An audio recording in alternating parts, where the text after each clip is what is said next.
Captain Veltar felt his ship dying around him. The lights flickered on and off like dying stars. Sparks flew from broken control panels. The air tasted of smoke and fear. His crew moved through the damaged corridors like ghosts, their blue skin pale with terror. The Zephyrian horde had found them 3 days ago. The attack came without warning. One moment they were mapping a new star system. The next moment, death itself was pouring through space toward them. The enemy ships looked like giant insects made of metal and hunger. They wanted to eat everything. Every planet, every person, every thought. "Captain," said his communications officer, her voice shaking. "The engines are almost dead. We have maybe 6 hours left." Veltar closed his 4 eyes and tried to think. His ship, the Serenity's Promise, was the pride of the Galactic Council. It had the best weapons, the strongest shields, the smartest crew. None of that mattered now. The Zephyrians were too strong, too many, too hungry. "Send the distress call," he said. "Send it on all frequencies. Someone has to know what happened here." The message went out into the dark between the stars. It carried their location, their situation, their fear. It told anyone listening that the Zephyrian horde was moving again, eating worlds, killing billions, but who would answer? Who would dare? The Altarian fleet was 3 weeks away, too far. The Centauri Defense Force was fighting their own battles. The Rigel Republic had closed their borders when the first reports came in. Every civilized world in the galaxy knew the truth. When the Zephyrians came, you ran. You hid. You prayed they would not find you. Fighting them was suicide. Hours passed. The ship grew colder. The lights dimmed. Veltar sat in his command chair and watched his crew prepare to die. They were good people. They had families, children, dreams. Soon they would be nothing but food for the hungry. Dark. Then something impossible happened. "Captain," the communications officer whispered. "We have a response." Veltar's eyes snapped open. "From who?" "The signal is coming from ... the outer rim. A system called Sol, 3rd planet. They call it Earth." Veltar felt his heart skip. Earth, he knew that name. It was in the restricted files. A death world. A planet so dangerous that no sane being would go there. The Council had marked it as uninhabitable, too hot, too cold, too violent, too deadly. "Are you sure?" he asked. "Yes, sir. The message is clear. They say they received our distress call. They say they are coming to help." Veltar laughed. It was not a happy sound. "Help? From Deathworlders? They probably do not even have space travel." But the message kept coming. The voice was strange, different. It spoke Galactic Standard, but the words sounded wrong. Like the speaker had learned the language from recordings instead of teachers. "This is Captain Sarah Chun of the U.S. Retribution. We have received your distress call. We are moving to intercept. Hold your position. Help is coming." The crew looked at each other. UES, what did that mean? And what kind of ship was called Retribution? That word meant revenge, punishment, violence. "Sir," said the sensor operator, "I am detecting a ship. It is moving very fast. Faster than it should be able to move." Veltar moved to the sensor station. The readings made no sense. The ship was accelerating at speeds that should have turned its crew into paste. It was using some kind of engine that did not match any known technology. The energy signature was all wrong. "How long until they reach US?" he asked. "At their current speed ... 18 hours. Impossible. The nearest civilized world was weeks away. But this Earth ship would be here before the sun rose on his home planet." "If the sensors were right, Captain," said another officer. "The Zephyrians are moving too. They detected the distress call. They are coming to finish us." Veltar felt ice in his blood. Of course, the Zephyrians always came for the wounded. They could smell weakness across light years. His crew was about to watch these unknown humans die trying to save them. How many enemy ships? He asked. 12. Maybe more. They will be here in 20 hours. So the humans would arrive first, not that it mattered. 12 Zephyrian ships could eat a planet. What could one primitive vessel do against that? Try to warn them, Veltar said. Tell them about the enemy. Tell them to run. The message went out. The response came back immediately. Message received. We know about the Zephyrians. We have been watching them for a long time. Do not worry. We are coming, watching them. How could primitives from a death world watch the Zephyrian horde? It made no sense, but the human ship kept coming, getting closer, moving faster than any ship should move. And behind it, according to long-range sensors, was something else. Something the sensors could not quite identify. Like shadows following the light, Veltar sat back in his chair and wondered, what kind of beings lived on a world so dangerous that it was marked as uninhabitable? What kind of creatures could survive in such a place? Soon he would find out. The ship shuddered. Another system failed. The lights went out for 10 seconds before emergency power kicked in. His crew looked at him with hope and fear in their eyes. In 18 hours, they would either be saved or they would be dead. Either way, the waiting would be over. Captain Sarah Chun was coming, and she was bringing retribution with her. The galaxy was about to meet its children from the dark between the worlds. The sons and daughters of Earth, the Deathworld survivors. Veltar closed his eyes and prayed to gods he was not sure he believed in anymore. He prayed that these humans were friends, because if they were enemies, the galaxy was about to become a much more dangerous place. The human ship appeared on their screens like a metal mountain flying through space. Veltar stared at it through the main viewer and felt his mouth go dry. The vessel was huge, bigger than anything he had ever seen. It looked nothing like the elegant ships of the Galactic Council, where council ships were smooth and curved like works of art. This human ship was all angles and armor. It bristled with weapons that Veltar did not recognize. Strange dish-shaped things pointed in all directions. Long tubes that might have been cannons. Metal spikes that served no purpose he could understand. By the void, whispered his weapons officer.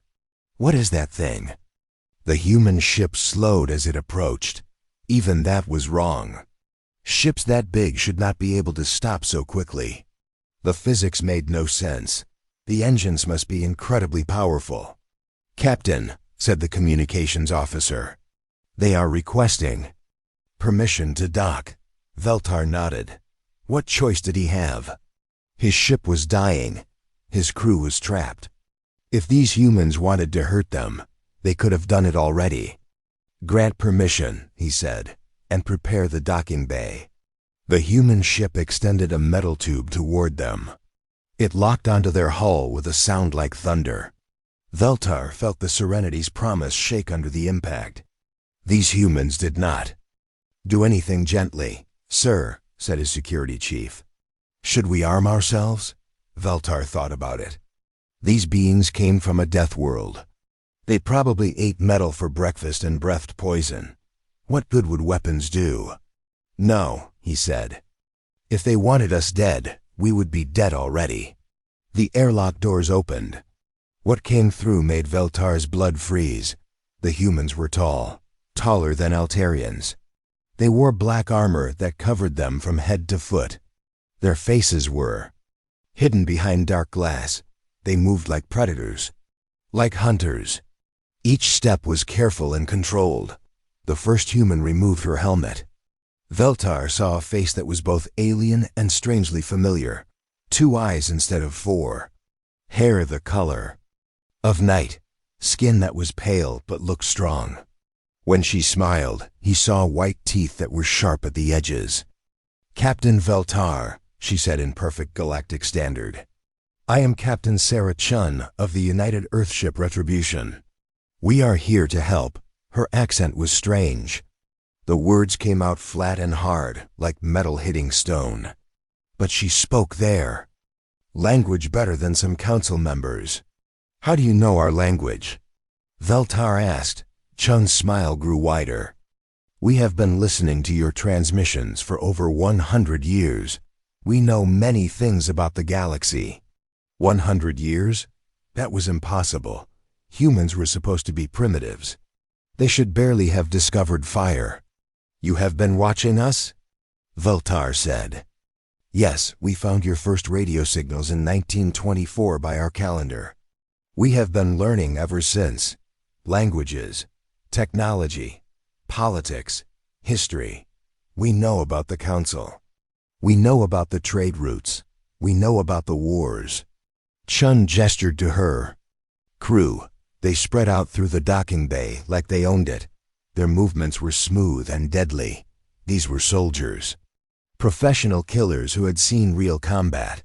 We also know about the Zephyrian Horde, Chun continued. We have watched them destroy 17 civilizations. We studied their tactics, their weaknesses, their mistakes. Veltar felt dizzy. You studied them? How? Long-range observation, intercepted communications, survivor interviews. We are very good at gathering information. A young human with red hair stepped forward. Captain Chun, the enemy ships will be here in 16 hours. 12 vessels, Horde-class destroyers, Chun nodded. Thank you, Lieutenant Davis. She turned back to Veltar. We need to evacuate your crew. Our ship has medical facilities, food, safe quarters. You want us to abandon our ship? Captain, your ship is dying. Life support will fail in 4 hours. Your engines are gone. Your weapons are offline. There is nothing left to save here. Veltar looked around his command deck. This ship had been his home for 8 years. His crew had served with honor. Now it was just a metal coffin drifting in space. What about the Zephyrians? He asked. Chun's face changed. The smile disappeared. Her eyes became cold and hard like winter ice. Leave them to us, she said. Something in her voice made Veltar shiver. This human was not afraid of the Horde. She was looking forward to meeting them. The evacuation took 3 hours.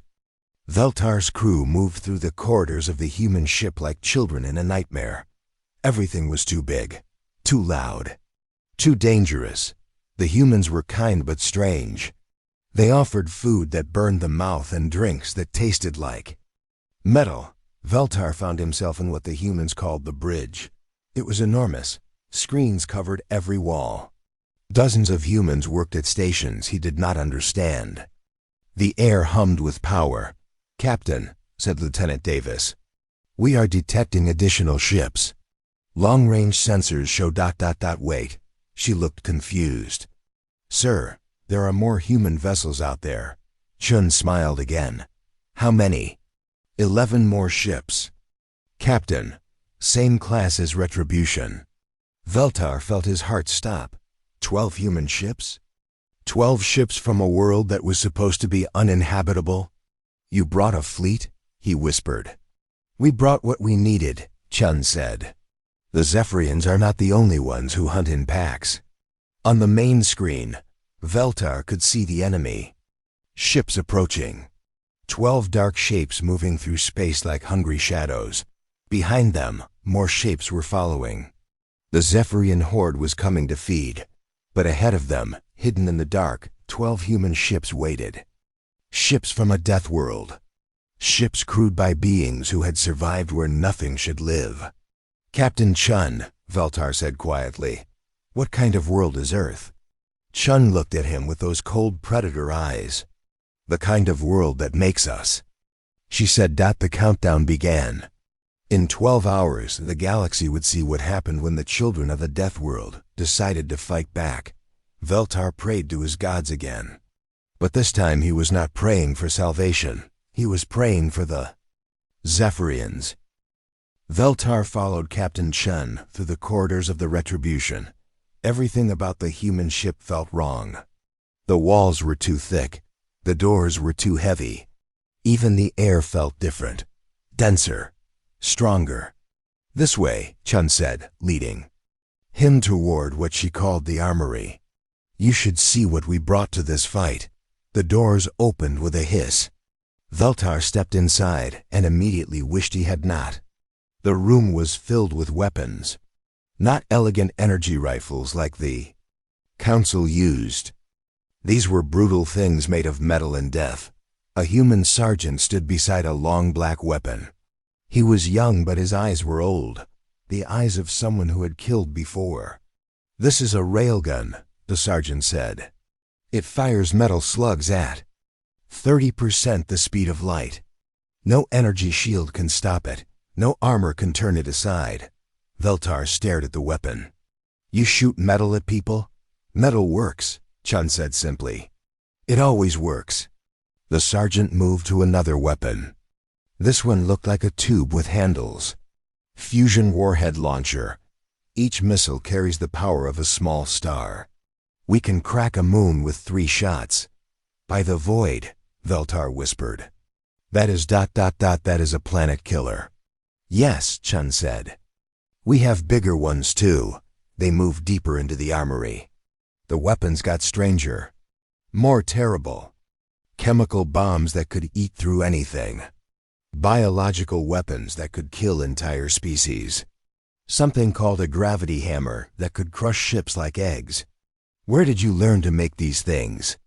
Veltar asked. Chun stopped walking.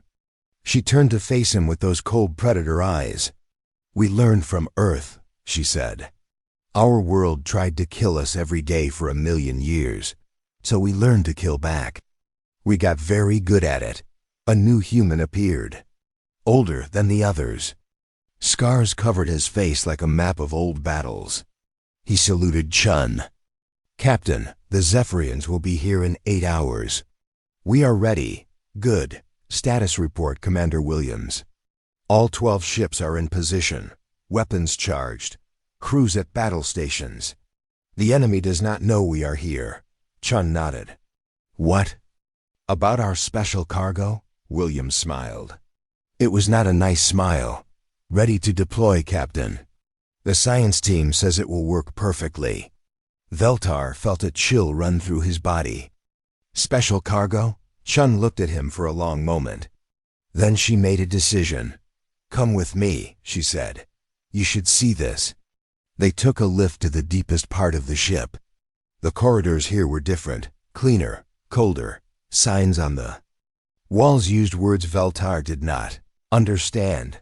Biohazard, quarantine, danger. They stopped at a window that looked into a laboratory. Inside, humans in white suits worked with something that made Veltar's skin crawl. It looked like black liquid. But it moved wrong, like it was alive. What is that? He asked. We call it the Darwin virus, Chun said. We found it in the deep ocean on Earth. It kills by making things evolve too fast. Cells change so quickly, they forget how to be alive. Veltar backed away from the window. You brought a plague weapon? We brought what works, Chun said. The Zephyrians reproduce by eating other species. This virus will teach them that eating can be dangerous. Commander Williams checked his watch. Captain, the enemy fleet has been spotted. They are moving. Faster than expected. How long? 6 hours, Chun nodded. Signal all ships. Begin deployment. It is time to show the galaxy how Earth fights. They returned to the bridge. Veltar watched as the humans prepared for battle. They did not pray to gods. They did not give speeches about honor. They just worked, checking weapons, running diagnostics. Preparing to kill, Captain, said Lieutenant Davis. The Zephyrian fleet is in formation, 12 ships as expected. They are following standard horde tactics. Of course they are, Chun said. They have never lost a battle. Why would they change? On the main screen, Veltar could see the enemy ships. They looked like giant insects made of metal and hunger. Each one was bigger than a city. Each one carried enough firepower to destroy a world. They outnumber you, Veltar said quietly. Chun laughed. It was a sound like breaking glass. No, she said, "They do not understand numbers. We have been fighting since we crawled out of caves. We have been killing since we learned to think. Every human on this ship is the child of survivors, the descendant of winners." The enemy ships grew larger on the screen. Closer, more terrible. "They think they are the apex predators of the galaxy," Chun continued. "They think nothing can stop them. They are about to learn what happens when predators meet something that evolved on a death world." A new alarm sounded. Red lights flashed on the bridge. "Contact in 5 minutes," Davis reported. "All ships report ready." Chun stood up from her command chair. She was not tall, but she filled the room with her presence. Every human on the bridge looked at her with the loyalty of pack animals following their alpha. "This is Captain Chun to all ships," she said into her communicator. "The enemy is here. They came to feed. They came to consume. They came to add our bones to their collection." Her voice grew harder, colder. "They made a mistake. They called for help from Earth, and Earth always answers." The first Zephyrian ship appeared on sensors, then another, then all 12. They moved in perfect formation, confident, unstoppable. "Fire," Chun said quietly. Space lit up with the fury of 12 human warships. Railguns spat metal death at impossible. Speeds, fusion warheads turned night into day. The humans fought like they had been born to it, because they had been. The galaxy was about to learn what happened when you threatened the children of the most dangerous world in known space. The space around them exploded into light and death. Veltar gripped his chair as the Retribution shook under the force of its own weapons. On the screen, he watched metal slugs tear through Zephyrian shields like they were made of paper. "Direct. Hit on enemy ship 3, Lieutenant Davis called out. "Their shields are down. Target their engines," Chun ordered. "Do not let them run." The first Zephyrian ship tried to turn away. It was too late. A fusion warhead struck its rear section and turned it into a ball of fire. Pieces of metal flew in all directions like deadly rain, but the other 11 ships kept coming. They fired back with weapons that could melt planets. Beams of pure energy lanced through space toward the human fleet. "Evasive maneuvers," Chun said calmly. The Retribution moved like a living thing. It twisted and rolled through space, dodging the enemy fire. The other human ships did the same. They moved together like a pack of wolves circling their prey. "How are they doing that?" Veltar asked. "The human ships moved too well together. Too perfectly coordinated. Practice," Chun said. "We have been preparing for this fight for 50 years. On the screen, the Zephyrian fleet tried to reform their battle line. They had fought 1,000 battles, destroyed 100 worlds. They knew every tactic in the galaxy, but they had never fought humans before. "Signal to all ships," Chun said into her communicator. "Execute pattern Omega." Veltar watched in amazement as the human fleet suddenly scattered. They broke apart like leaves in the wind. The Zephyrians tried to follow, but they could not track 12 targets at once. Then the humans struck. They came from every direction. At the same time, above and below, left and right, front and rear. The Zephyrians found themselves surrounded by enemies that moved faster than they should move and hit harder than they should hit. "Impossible," Veltar whispered. "How are they doing this?" Commander Williams appeared beside Chun. His face was covered in sweat, but his eyes were bright with battle joy. "Captain, all ships report successful deployment. The package is in position." "Execute." "Phase 2, Chun ordered. Something new appeared on the sensors. Not ships, something else. Veltar stared at the readings and felt his blood turn to ice. "What are those?" he asked. "Mines," Chun said. "Very special mines." Space around the Zephyrian fleet suddenly filled with small objects. They looked harmless, like metal balls floating in the dark. But Veltar could see energy readings that made no sense. "Antimatter charges," Williams explained. Each one contains the power to destroy a city. We have been placing them for the last 3 hours while you were watching our ships. The Zephyrians finally understood the trap. They tried to run. But everywhere they turned, more mines waited. The humans had surrounded them with a wall of death. Now they know how it feels to be hunted, Chun said. The first mine exploded when a Zephyrian ship tried to escape. The blast turned night into day. The enemy vessel simply vanished. One moment it was there. The next moment it was atoms. Scattered in the solar wind, the other Zephyrians panicked. They fired wildly in all directions. They rammed into each other trying to escape. They forgot their formations and their tactics and their 1,000 years of experience. They became prey. This is how you fight a war, Chun said to Veltar. Not with honor, not with rules. With victory. Another Zephyrian ship died. Then another. The human fleet moved through the chaos like sharks through blood. They picked off the enemy ships one by one, methodically, professionally, without mercy. Captain, Davis called out. We are detecting more ships. Long-range sensors show a massive fleet approaching. Chun's eyes went wide. How many? Over 100 ships, Captain. It looks like the main Zephyrian battle fleet. Veltar felt his heart stop. 100 ships. The humans had won this battle, but they could not fight an entire fleet. No one could. Chun stared at the sensor readings for a long moment. Then she smiled. It was the most terrifying thing Veltar had ever seen. Signal to Earth Command, she said. Tell them the trap is working perfectly. Trap? Veltar asked. Did you really think we came here with just 12 ships? Chun asked. Did you think we would risk everything on one battle? The main screen changed. New contacts appeared on the sensors. Ships emerging from behind asteroids. Ships rising from the dark side of planets. Ships uncloaking from stealth fields. The United Earth Fleet, Chun announced. 144 ships. 12 full battle groups. Every weapon we have ever built. Every tactic we have ever learned.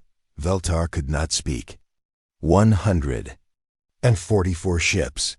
From a world that was supposed to be uninhabitable. From a species that was supposed to be primitive. How? He finally managed to whisper. We have been building for a century, Chun said. Ever since we detected the first galactic transmission. We knew someone would come to our world eventually. We knew we had to be ready. The Zephyrian main fleet arrived to find their forward. Scouts dying in a field of antimatter fire. They saw human ships everywhere. Too many to count. Too many to fight. For the first time in their long history, the Zephyrian horde faced an enemy that was ready for them. You see, Chun said as she watched the enemy fleet hesitate at the edge of the battle zone. We learned something important on Earth. The strongest predator is not always the biggest, or the fastest, or the most numerous. Another explosion lit up space as the last of the scout fleet died. The strongest predator is the one that hunts in packs. The one that plans ahead, the one that turns the hunt into a science. The main Zephyrian fleet began to advance. 100 ships against 144. The biggest space battle in galactic history was about to begin. Chun sat back in her command chair and cracked her knuckles. Now let us show them what Deathworlders can really do. The battle was over. Space around them was filled with the broken pieces of Zephyrian ships. Twisted metal floated like dead leaves in the solar wind. The enemy fleet that had terrorized the galaxy for 1,000 years was gone. Destroyed. Finished. Veltar sat in his chair on the bridge of the Retribution and tried to understand what he had witnessed. 100 Zephyrian ships had attacked. Not one had escaped. The humans had killed them all. Casualty report, Captain Chun said into her communicator. 7 ships damaged, Captain, came the reply. No ships lost. Total human casualties, 43. Wounded, 6 dead, 6 dead, out of thousands of crew members. against an enemy that had never lost a battle. How? Veltar whispered. Chun looked at him with those cold predator eyes. We knew they were coming. We knew how they would attack. We knew their weaknesses. But they were the Zephyrian horde. They have destroyed entire civilizations. They destroyed civilizations that fought fair, Chin said. That followed rules. That believed in honor over victory.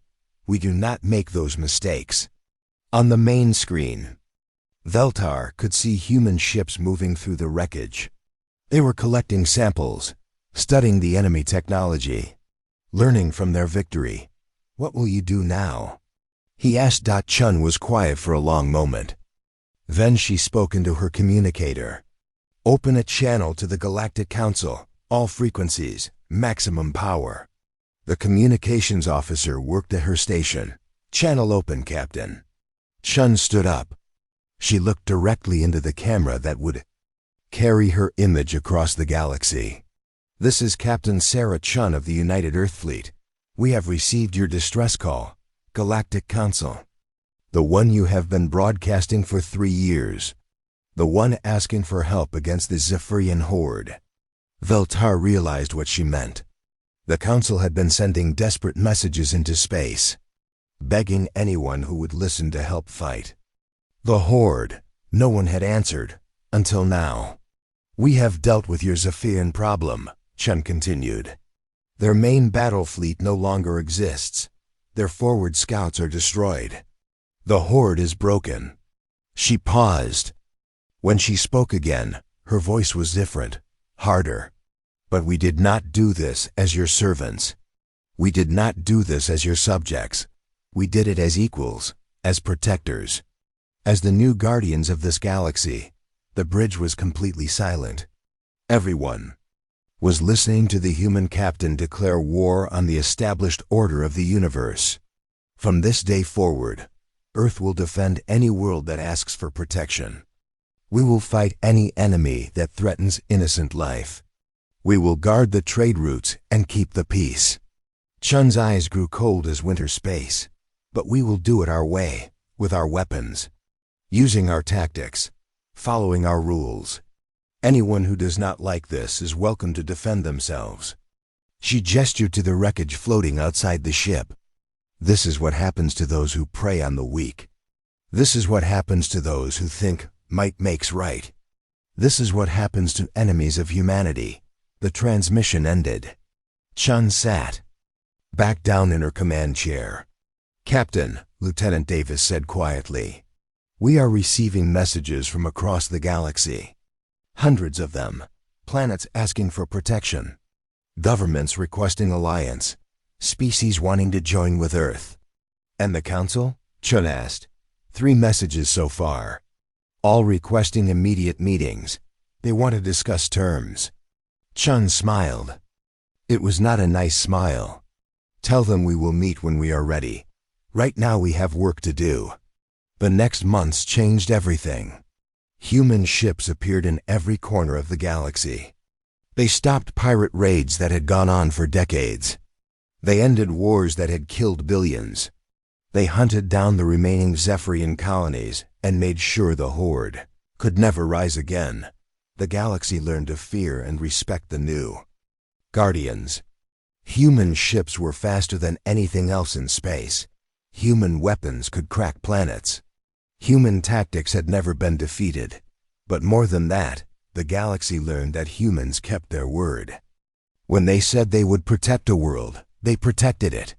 When they said they would keep the peace, they kept it. When they said they would hunt down criminals, the criminals died. Veltar found himself appointed as Earth's first ambassador to the Galactic Council. It was his job to explain the new reality to the old powers. They are not like us, he told the council members during his first official meeting.